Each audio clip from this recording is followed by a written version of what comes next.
Bismillahirrahmanirrahim. Assalamualaikum warahmatullahi wabarakatuh. Selamat pagi anak-anak. Berjumpa lagi bersama Bapak di video pembelajaran tematik. Pada kesempatan hari ini, Bapak akan membahas tema 9, subtema 3, pembelajaran 1 dan 2. Adapun tujuan pembelajarannya yaitu yang pertama, memahami langkah wawancara dan penerapannya. Yang kedua, memahami penghematan energi dan pemanfaatan energi. Yang ketiga, memahami pemanfaatan sumber daya alam secara bijak. Dan yang terakhir, yang keempat, mengetahui hak dan kewajiban terhadap sumber daya air. Nah, kita masuk ke materi yang pertama yaitu memahami langkah wawancara dan penerapannya.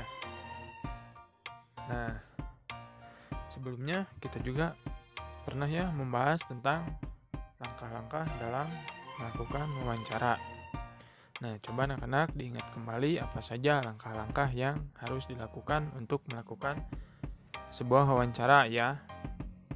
Yang pertama, tentunya kita perlu menentukan topiknya terlebih dahulu.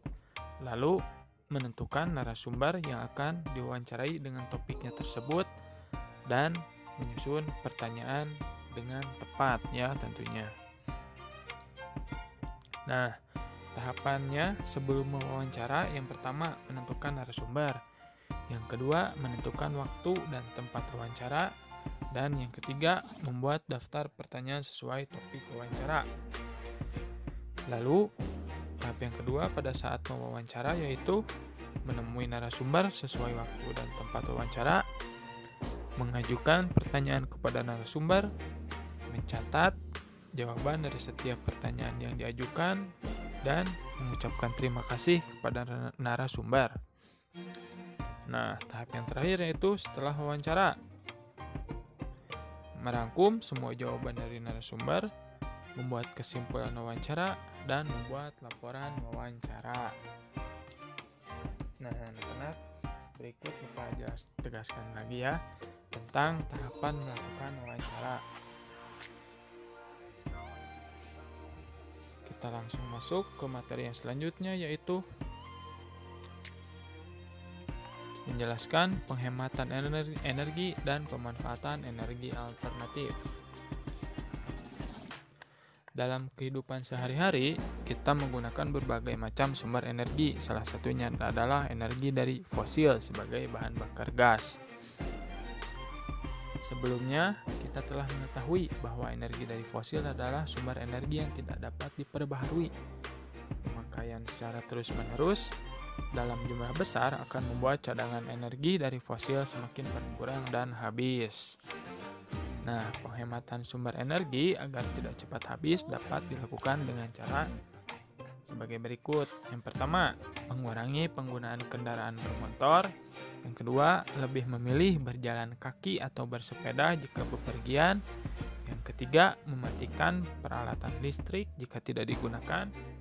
Dan yang keempat, menggunakan sumber energi alternatif sebagai pengganti energi dari fosil.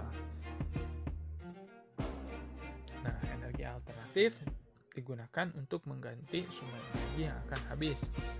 Energi alternatif yang digunakan harus ramah lingkungan. Contohnya yaitu pemanfaatan kotoran sapi menjadi biogas. Biogas adalah pengganti LPG sebagai bahan bakar pada kompor.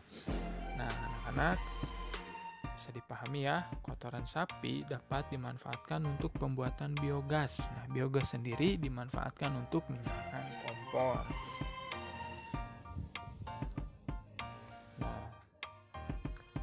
Untuk materi selanjutnya yaitu pemanfaatan sumber daya alam secara bijak. Sumber daya alam dimanfaatkan oleh manusia untuk memenuhi kebutuhan hidupnya. Namun, kekayaan sumber daya alam akan cepat habis jika digunakan secara berlebihan. Oleh karena itu, sumber daya alam harus dimanfaatkan secara bijak. Jadi digunakan seperlunya saja ya. Berikut Bapak terangkan contoh pemanfaatan sumber daya alam secara bijaksana. Yang pertama, menggunakan sumber daya alam sesuai kebutuhan saja. Lalu yang kedua, tidak mengubah lahan hutan menjadi perumahan. Yang ketiga, menerapkan sistem tebang pilih tanaman. Yang keempat, melakukan reboisasi pada lahan yang gundul. Dan yang terakhir, yang kelima, mereklamasi atau memperbaiki lahan bekas tambang. Nah, jadi yang Bapak sebutkan barusan adalah contoh pemanfaatan sumber daya alam secara bijak agar sumber daya alam tidak cepat habis dan dapat dimanfaatkan oleh kita tentunya.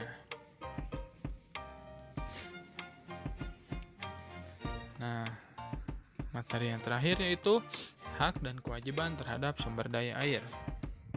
Air merupakan sumber daya alam yang penting dalam kehidupan sehari-hari. Banyak kegiatan yang menggunakan air, misalnya mengepel, minum, mencuci, dan mandi. Hal tersebut merupakan hak masyarakat dalam memanfaatkan air. Selain hak, masyarakat juga memiliki kewajiban tentunya untuk melestarikan ketersediaan air bersih. Kewajiban tersebut dapat dilakukan dengan cara pertama, mematikan keran air jika tidak digunakan. Yang kedua, menanam pohon di pekarangan rumah. Yang ketiga, tidak membuang sampah ke selokan. Yang keempat, mandi atau mencuci pakaian dengan air yang cukup. Dan yang terakhir, yang kelima, tidak menebang pohon yang dapat mengganggu kelestarian air. Nah, pelaksanaan hak dan kewajiban ini harus dilakukan secara seimbang agar sumber daya air tetap terjaga kelestariannya. Nah, anak-anak, untuk materi hari ini Bapak cukupkan sekian. Apabila ada yang ingin ditanyakan, boleh ditanyakan langsung ke wali kelasnya masing-masing. Bapak pamit. Wabillahi taufiq wal hidayah. Wassalamualaikum warahmatullahi wabarakatuh.